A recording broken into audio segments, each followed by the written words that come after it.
Greetings and welcome. On today's menu we have true story behind the third installment of Conjuring movies, Conjuring The Devil Made Me Do It. If I'm not mistaken, the movie will premiere today in Ireland, and for the rest of the world it's not really clear. It could be May 28th or June 6th. Both dates are in the game. Important thing is we won't have to wait much longer. We'll find out what was going on the trial of the Devil Made Me Do It case, and as a bonus you will get 2 more real demonic possession cases, all for the price of 1, which is none. Feel free to hit the like and subscribe button since you are already here. Now grab your crucifixes and let's get started.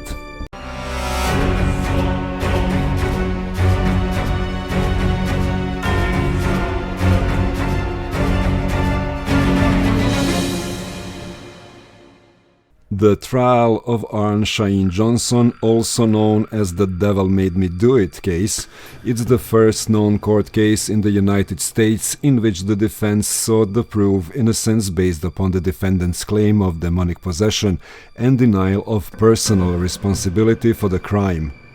On November 24, 1981, in Brookfield, Connecticut, Arne Cheyenne Johnson was convicted of first-degree manslaughter for the killing of his landlord, Alan Bono.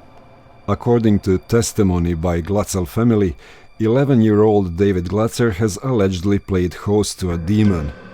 After witnessing a number of increasingly ominous occurrences involving David, the family, exhausted and terrified, decided to enlist the aid of self-described demonologist Anne Lorraine Warren in a last-ditch effort to cure David.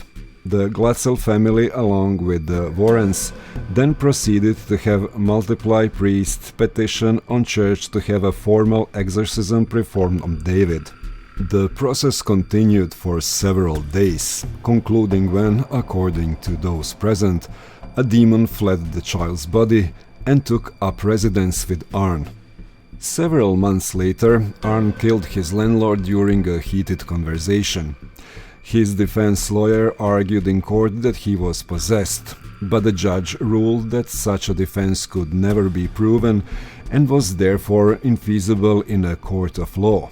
Arne was subsequently convicted, though he only served 5 years of 10 to 20 years sentence.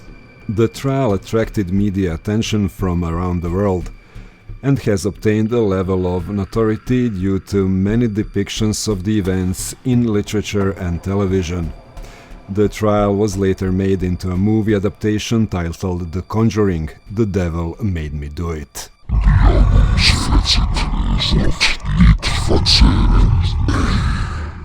And Debbie provided first-hand account for the version of events depicted in Discovery Channel's Haunting episode Where Demons Dwell. They didn't believe in demonic activities themselves, but they claimed their father to be an eyewitness to demonic possession. Both Johnson and Debbie were adamant in their support of the Warrens' recollecting of events.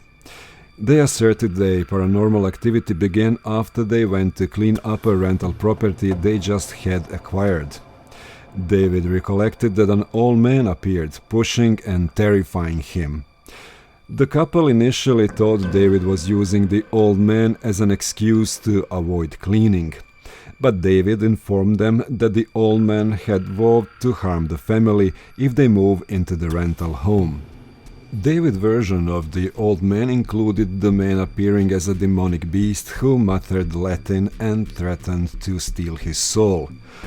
Although the family allegedly heard strange noises coming from the attic, no one but David ever witnessed the old man. After David experienced night terrors, exhibited strange behavior, and obtained unexplained scratches and bruises, the family called upon the services of a Catholic priest who attempted to bless the house. The terrified family concluded that the house was evil and would not longer continue to rent it. David's visions worsened, occurring in the daytime as well. 12 days after the original incident, the family summoned the self-proclaimed demonologist Ed and Lorraine Warren to assist. Lorraine allegedly witnessed a black mist materialize next to David, an apparent indication of malevolent presence.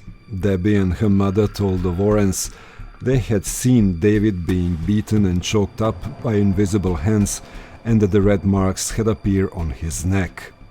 David had started to growl, hiss, speak in otherworldly voices, and receive passages from the Bible. The Glatzels recounted how each night a family member would remain awake with David as he suffered through the spasms and convulsions. After receiving a prognosis of multiple possessions from a Warrens, David was subjected to 3 lesser exorcisms. Lorraine asserted that David levitated, ceased breathing for a time, and even demonstrated the supernatural ability of precognition, specifically in relation to the murder Johnson would later commit. In October 1980, the Warrens contacted Brookfield police to warn them that the situation was becoming dangerous.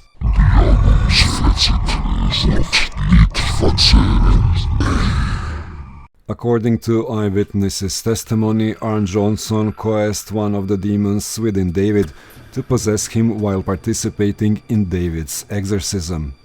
It is here where a show, A Haunting, veers away from the circumstances of Johnson's possession as described by those involved. According to the show, a few days after Johnson edged the demon on during the exorcism, he was attacked rather viciously by the demon, which allegedly took control of his car and forced it into a tree. Fortunately, Johnson was unharmed. After this incident, Johnson returned to the rental property to examine an old well that supposedly hosted the demon. In both the dramatized version and his personal account, Johnson recollects that this was his final encounter with the demon while completely lucid. After encountering the demon at the well and making eye contact with it, he became possessed. The Warrens claimed to have warned him not to do this, although their warning was not mentioned in A Haunting. As David's condition worsened further, Debbie and Johnson, who had been living in her mother's home, decided it was time to move. Debbie was hired by Alan Bono, a new resident in Brookfield, as a dog groomer. Debbie and Johnson began renting an apartment close to her place of employment. After moving in, Johnson started to exhibit odd behavior that was strikingly similar to the David's, causing Debbie to fear that he had become possessed as well. According to Debbie, Johnson would fall into a trance-like state and he would growl and hallucinate, but later have no memory of it. On February 16, 1981, Johnson called in sick to his job at Ride 3 Service and joined Debbie at the kennel where she worked, along with her sister Wanda and Debbie's 9-year-old cousin Mary. Bono, the couple's landlord and Debbie's employer at the kennel, bought the group lunch at the local bar and proceeded to drink heavily. After lunch, the group returned to the kennel. Debbie then took the girls to get pizza but insisted they return quickly, anticipating trouble. When they returned, Bono, intoxicated at this point, became agitated. Everyone left the room at Debbie's urging, except Bono, who seized Mary and refused to let go. Johnson headed back to the apartment and ordered Bono to release Mary. Wanda recounted the following events to the police. Mary ran for the car as Debbie attempted to mitigate the situation by standing between the two men. Wanda tried in vain to pull Johnson away. Johnson, growling like an animal, then drew a 5-inch pocket knife and stabbed Bono repeatedly. Bono died several hours later.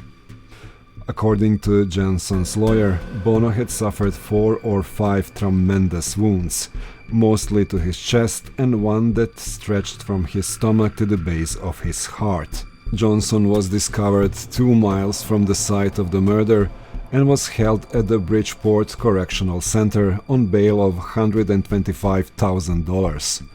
This was the first murder in the history of Brookfield, Connecticut. The day after the murder, Lorraine Warren informed the Brookfield police that the Johnson was possessed when the crime was committed.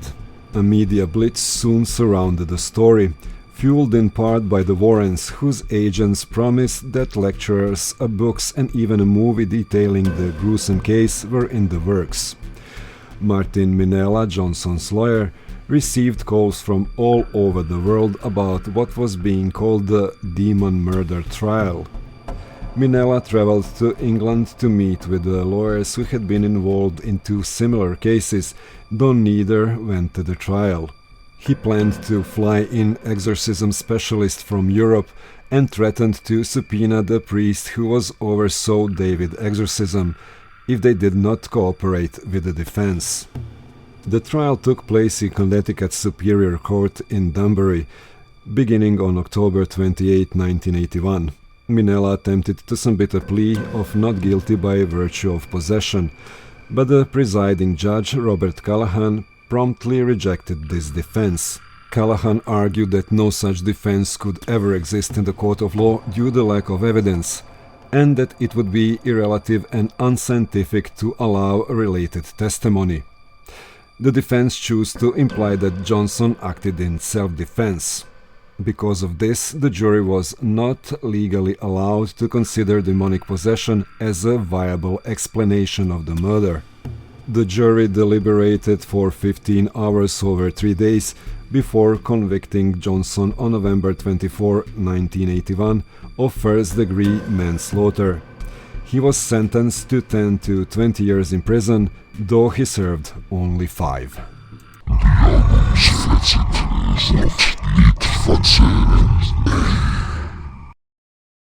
George Lukins, also known as the Yatton demoniac, was a tailor infamous for his alleged demonic possession and the subsequent exorcism that occurred in 1788 when he was aged 44. His case occasioned great controversy in England. The Reverend Joseph Easterbrook, the Anglican vicar of Temple Church, was summoned on Saturday, 31st May 1778 by Mrs. Sarah Barber, the woman who was traveling in the village of Yatton Mendip in the county of Somerset. The woman told the pastor that she came across a man by the name of George Lukins, a tailor and common carrier by profession, who had a strange melody, in which he sang and screamed in various sounds, some of which did not resemble a human voice. She declared doctors could do him no service. Mrs. Barber, who formerly resided in Yatton, assisted the clergyman that Lukins had an extraordinary good character and attended service of worship, where he received the church sacraments. However, for the past 18 years he has been subjected to atypical fits, which Lukins believed resulted from a supernatural slap which knocked him down when he was acting in the Christmas pageant. Lukins was consequently taken under the care of Dr. Smith, an eminent surgeon among many other physicians who in vain tried to help George Lukins. Moreover, after his 20-week stay at St. George Hospital, the medical community there pronounced him incurable. Members of the community began to think that Lukins was bewitched, and he himself declared that he was possessed by 7 demons, who could only be driven out by 7 clergymen. Reverend Joseph Easterbrook contacted Methodist minister in connection with the Reverend John Wesley, who agreed to pray for George Lukins. An account of the exorcism was published in the Bristol Gazette. The newspaper reported that the George Lukins, during his alleged possession, claimed that he was the devil, made barking noises, sung an inverted Te Deum, and was very violent. In light of these claims, on Friday 13 June 1778, 7 clergymen, including Reverend Joseph Easterbrook, accompanied George Lukins to the vestry of Temple Church, where they performed an exorcism on the man, which included hymn, singing and prayer.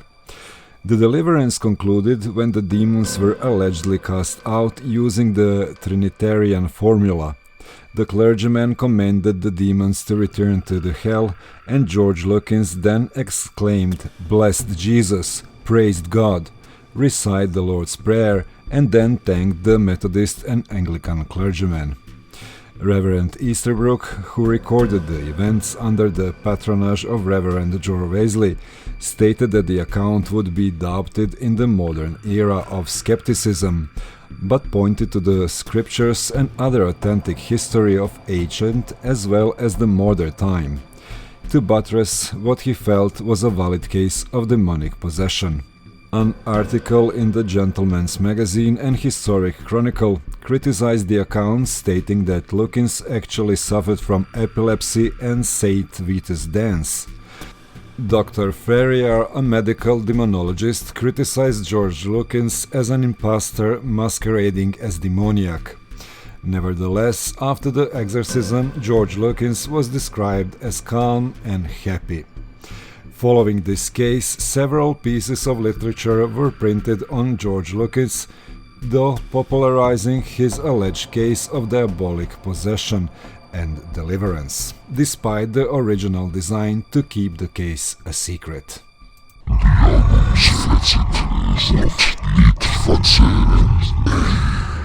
Anthony Gay was a Frenchman who was believed by some to have been possessed by a demon named Issacharon. Gay was born in 1790, the son of public notary. He served in the First Empire's military and became a carpenter by trade, settling in Lyon. A very religious man, he desired to become a monk even during his youth. At the age of 46, he applied for entry into the Abbey of La Trappe and was accepted as a lay brother. He subsequently left the monastery due to a nervous disorder, which some claim to be demonic possession. Friar Bernoux, a former superior of the missionary of La Salette, wrote a letter to then Bishop of Grenoble, in which he wrote that we have examined Master Gay of Lyon 3 times, each session lasting for 1 to 2 hours. We consider it very probable that this man is possessed by a devil, citing various pieces of evidence including Gay disclosing several secret things about which he had no means of knowing, and his apparent ability to understand Latin despite never having learned the language. A physician, one Dr. Pictet, expressed the view of Gay enjoyed perfect health of body and mind, but was also under the influence of some occult power, which we are naturally unable to detect by medical means, and that we remain convinced that his extraordinary state can only be attributed to possession, citing as evidence the fact that during our first interview with Mr. Gay, that extraordinary thing which speaks through his mouth revealed the inmost secrets of our hearts, told us the stories of our life from the age of 12 onwards, giving details that are known only to God, our confessors, and ourselves. Following Pictet's observation, Gay's friends tried to have him readmitted to the Abbey of La Trappe, asking the abbot to perform an exorcism. The abbot refused because he was in the diocese of Valence, while Gay was from the diocese of Lyons. Anthony Gay lived in the Lyon for the next few years, at one point being arrested as lunatic and jailed for the 3 months before being released. Friar Marie-Joseph Chiron, who had founded a community that looked after the mentally disturbed, took an interest in Anthony Gay, believing him to be possessed. One day Chiron brought Gay with him to the house of a woman nicknamed Chiquette, who was also allegedly possessed by a demon that Chiron referred as the Modeste. Chiron claimed that when Gay met Chiquette, their demons began to argue with each other. A remarkably violent dialogue aroused between the 2 fallen angels. The 2 devils sounded like mad dogs. They spoke a totally unknown language, very softly, and we understood nothing.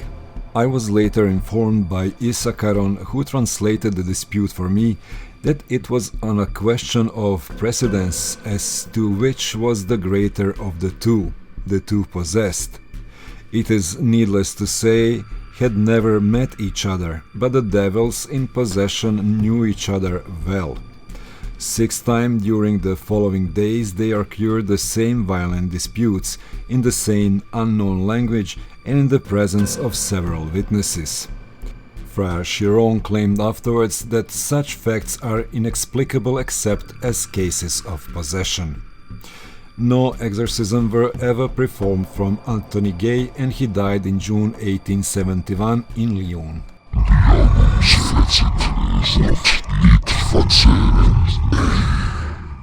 To tell you the truth, I can't wait to see the movie.